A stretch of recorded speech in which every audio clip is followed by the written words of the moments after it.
چند روپیوں کا یا آپ کے ساتھ کوئی نیکی کرتا ہے، آپ کس طریقے سے اس کی عزت کرتے ہیں، آپ کس طریقے سے اس کا احترام کرتے ہیں، ہر وقت اس کا نام آپ کی زبان پہ ہوتا ہے، فلاں خان صاحب، فلاں چودھری صاحب، فلاں ملک صاحب، فلاں صاحب نے میری مدد کی، وہ کتنا اچھا شخص ہے، ہر موقع پر اس کا دفاع کرتے ہیں، چاہے وہ برا کیوں نہ ہو، ہر موقع پر اس کا خیال رکھتے ہیں، اس لیے کہ اس نے آپ کی مدد کی ہے، اس لیے کہ اس نے آپ کا تعاون کیا ہے، اس لیے کہ وہ آپ کا خیال رکھتا ہے، اس لیے آپ ہر وقت اس کے گن گاتے ہیں۔ لیکن وہ رب جو حقیقی رب ہے، جس نے حقیقی طور پر آپ پر احسانات کیے ہیں، آپ کو اس رب العالمین نے ہوائیں، آپ کے لیے دھوپ، آپ کے لیے ٹھنڈا پانی، آپ کے لیے بے شمار نعمتیں، آپ کو جوانی عطا کی ہے، اللہ نے آپ کو علم عطا کیا ہے، اس رب نے ہر چیز دنیا کی آپ کے سپرد کر دی ہے۔ کیا اس اللہ کا ہم شکریہ ادا نہ کریں؟ کیا اس اللہ کے سامنے نہ جھکیں؟ کیا اس اللہ کی تعریف ہر وقت نہ کریں؟ کیا اللہ تعالیٰ کا ذکر ہر وقت نہ کریں؟ کیا اللہ تعالیٰ کی تعریف ہر وقت، اس کی تسبیح، اس کی تحمید اور ہر وقت اس کا ذکر کریں؟ اس لیے کہ اس اللہ کے ہم پر بڑے احسانات ہیں۔ حضرت ابو امامہ البہلی فرماتے ہیں کہ نبی علیہ الصلوۃ والسلام فرماتے ہیں کہ مجھے اللہ تعالیٰ نے فرمایا کہ میں بطحا کی پہاڑی آپ کے لیے سونا بنا دیتا ہوں۔ میں نے اللہ سے کہا نہیں یا اللہ، مجھے سونا نہیں چاہیے، بس ایک وقت کا کھانا مل جائے اور ایک وقت میں بھوکا رہوں، یعنی ایک وقت جب کھانا ملے تو میں تیرا شکریہ ادا کروں، جب مجھے کھانا نہ ملے تو میں گڑ گڑا کر رہوں تیرے سامنے اور کھانا مانگوں۔ اس لیے یہ اللہ تعالیٰ کی تعریف ہے، اور اس شکریہ انسان تب کرتا ہے اللہ کا جب اس کو مصیبت پہنچتی ہے، جب اس کو تکلیف آتی ہے، جب وہ کسی مصیبت میں پھنس جاتا ہے۔ اور اللہ تبارک و تعالیٰ کے کتنے احسانات ہیں کہ اللہ تبارک و تعالیٰ نے آپ پر بڑے احسانات کیے ہیں۔ اللہ الذی خلق السماوات والارض، جس اللہ نے آسمان کو پیدا کیا ہے، زمین کو پیدا کیا ہے، آسمان سے پانی نازل کیا ہے، اس پانی سے پھر یہ سب کچھ اللہ نے پھل نازل کیے ہیں، ثمرات، اس سے یہ فروٹ، ہر چیز اسی بارش کے پانی سے، اور پھر اس رب کی یہ بھی قدرت دیکھیے کہ اس رب نے کشتیاں چلائی ہیں پانی میں، آپ چلاتے ہیں، اسی سمندر سے آپ رزق تلاش کرتے ہیں، سونا بھی نکالتے ہیں، اور اسی طرح تر و تازہ مچھلیاں اس کی صورت میں اور کافی مقدار میں رزق اللہ تبارک و تعالیٰ آپ کو عطا کرتے ہیں۔ یہ اللہ تعالیٰ کے احسانات ہیں خصوصی طور پر انسانوں پر، اور پھر بھی وہ اللہ تعالیٰ کے احسانات کو بھول جائے تو اس کے لیے ایک لہ عمل ہے۔ اسی طرح ایک واقعہ صحیح بخاری میں موجود ہے، حضرت ابو ہریرہ رضی اللہ تعالیٰ عنہ راوی ہیں، فرماتے ہیں کہ ایک دفعہ اللہ تبارک و تعالیٰ نے ایک فرشتہ 3 آدمیوں کے پاس بھیجا۔ جب وہ سب سے پہلے انسان کے پاس پہنچا، وہ تھا جسے کوڑ کی بیماری لگی ہوئی تھی۔ اس فرشتے نے جا کے کہا تجھے کس چیز کی ضرورت ہے؟ اس نے کہا کہ یہ میری کوڑ کی بیماری ختم ہو جائے، یہ جو میرے جسم پر، میرا جسم جو بد شکل ہے، لوگ مجھ سے دور بھاگتے ہیں، میرے ساتھ بیٹھنے کے لیے خوش نہیں ہوتے، اس لیے کہ مجھے کوڑ کی بیماری ہے، اگر 4 بندوں میں بیٹھ جاؤں تو وہ بندے 4 کھڑے ہو جاتے ہیں، مجھے اکیلا چھوڑ جاتے ہیں اور عجیب باتیں کرتے ہیں، اگر یہی کوڑ کی بیماری میری دور ہو جائے بس یہی میرے لیے کافی ہے۔ تو اس نے اللہ کے حکم سے اس کے جسم پر ہاتھ پھیرا اور اللہ رب العزت نے اس کی بیماری ختم کر دی اور اس کا جسم خوبصورت ہو گیا اور وہ کوڑ کی بیماری جاتی رہی۔ پھر اس نے پوچھا کہ تجھے رزق کون سا اچھا لگتا ہے؟ اس نے کہا اونٹ۔ ایک 10 ماہ کی اونٹنی اس کو دے دی اور کہا اللہ اس میں برکت ڈالے گا۔ دوسرا وہ شخص جو گنجا تھا، اس کے سر پر بال نہیں تھے، اس سے فرشتے نے پوچھا تجھے کون سی چیز کی ضرورت ہے؟ اس نے کہا میرے بال آ جائیں، بس مجھے بالوں کی ضرورت ہے، لوگ مجھ پر باتیں کرتے ہیں، مذاق اڑاتے ہیں۔ اس نے اس کے ہاتھ پر، اس کے سر پر ہاتھ پر اللہ کے حکم سے بال اگائے، خوبصورت بال، اس کی شکل خوبصورت ہو گئی۔ فرشتے نے کہا کیا چیز کی ضرورت ہے آپ کو مال میں سے؟ اس نے کہا مجھے گائیں چاہیے۔ اس فرشتے نے ایک حاملہ گائیں اس کو دے دی اور دعا کی کہ اس میں اللہ برکت ڈالے گا۔ تیسرا وہ شخص ہے جو اندھا تھا، نابینا تھا، اس کو نظر نہیں آتا تھا، اس کے پاس فرشتہ پہنچا، اس نے کہا تجھے دنیا میں سے کون سی چیز ضرورت ہے جو تجھے اہم چاہیے؟ اس نے کہا مجھے میری نظر مل جائے، میں لوگوں کو دیکھوں، ان سے باتیں کروں، اللہ کی نعمتوں کا نظارہ کروں، اگر مجھے میری نظر ٹھیک ہو جائے۔ تو اس نے اللہ کے حکم سے اس کی آنکھوں پر ہاتھ پھیرا تو اس کی نظر آ گئی۔ اس نے کہا مال کون سا پسند کرے گا؟ اس نے کہا بکریاں۔ چند بکریاں اس کو دی اور چلا گیا۔ چند سالوں بعد جب وہ واپس آیا، فرشتہ انسان کی شکل میں، سب سے پہلے کوڑ والے کے پاس گیا، اس کو اس نے کہا کہ میں محتاج ہوں، ضرورت مند ہوں، مجھے کچھ رقم کی ضرورت ہے۔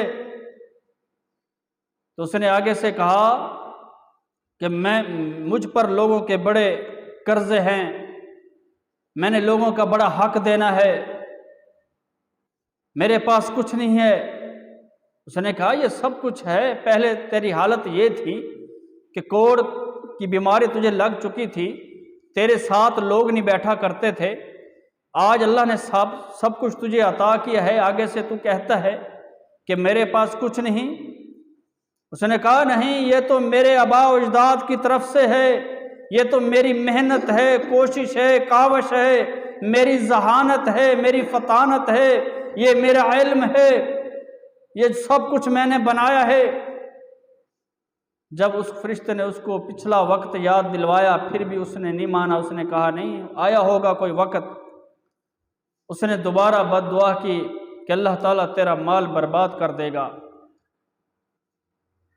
پھر دوسرے شخص کے پاس پہنچا جو گنجا تھا، اس نے یہی بات آگے سے کہی کہ یہ سب کچھ میرے آباء و اجداد کا ہے، میں نے محنت سے بنایا ہے، کوشش سے بنایا ہے، اس میں کوئی تیرا کمال نہیں ہے، سب کچھ میرا کمال ہے، اس لیے اس میں سے تیرا کچھ حصہ نہیں ہے، میں کسی ضرورت مند کا تعاون نہیں کرنے والا۔ اس نے اس کے لیے بھی بد دعا کر دی۔ تیسرا شخص جو نبینا تھا، جب اس کے پاس پہنچا تو اس نے کہا کہ میں محتاج ہوں، ضرورت مند ہوں، مجھے کچھ مال چاہیے، کچھ میری مدد کیجیے۔ اس نے کہا یہ سب کچھ اللہ کا مال ہے، اس میں سے جتنی بکریاں لیتا ہے لے جا، جتنی مدد تجھے ضرورت ہے اتنی مدد لے لے۔ تو اس فرشتے نے کہا میں انسان نہیں ہوں، میں تو ایک فرشتہ ہوں، اللہ تعالیٰ کی طرف سے آزمائش کے لیے آیا ہوں، اس لیے میں دیکھنا چاہتا تھا کہ کون شخص ہے کہ اللہ اگر اس پر احسان کرتا ہے تو کون اللہ کو یاد رکھتا ہے، کون اپنی اوقات کو یاد رکھتا ہے۔ اس لیے جب ہم غریب ہوتے ہیں، ہمارے پاس کچھ نہیں ہوتا، تو ہم کہتے ہیں اللہ اگر ہمیں رزق مل جائے ہم تیرے راستے میں اس طرح نشاور کر دیں گے، اس طرح سے تیرے راستے میں دے دیں گے۔ لیکن جب رزق آتا ہے تو پھر ہم لوگوں کو لوگ نہیں سمجھتے، انسان کو انسان تصور نہیں کرتے، پھر ہم کہتے ہیں ہمارا گلاس الگ ہو، ہمارا کمرہ الگ ہو، ہماری چارپائی الگ ہو، ہمارا بستر الگ ہو، یہ لوگ کمی ہیں، ہم اعلیٰ خاندان کے ہیں، یہ لوگ کم علم ہیں، جاہل ہیں، ہم پڑھے لکھے ہیں۔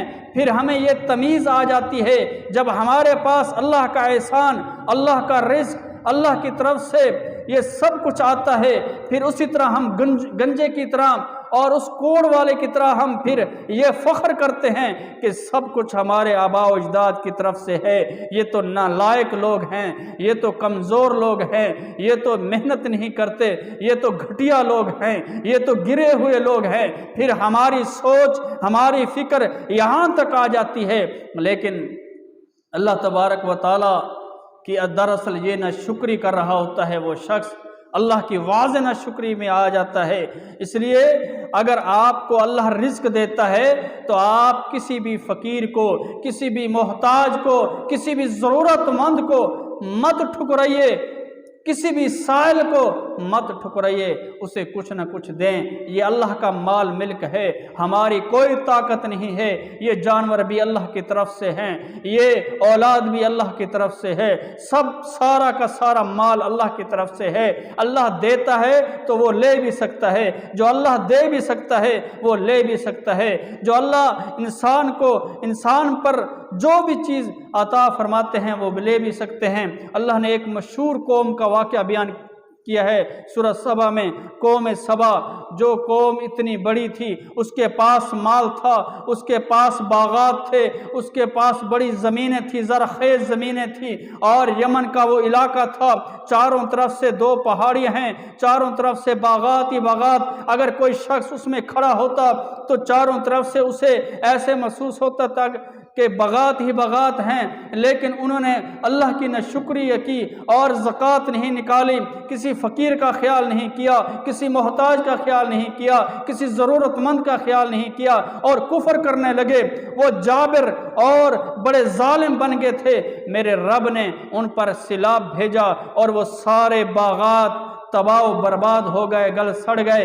وہی زمین جس پر اچھی فصل تھی، اچھے باغات تھے، وہی زمین پر خاردار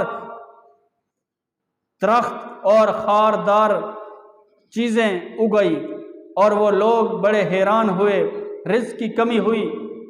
اور آج یہی حال ہے کہ آپ دیکھ لیں، ہم سب کہتے ہیں کھادوں کی ضرورت ہے، دوائیوں کی ضرورت ہے، پانی کی ضرورت ہے، لیکن آپ رب سے مقابلہ نہیں کر سکتے۔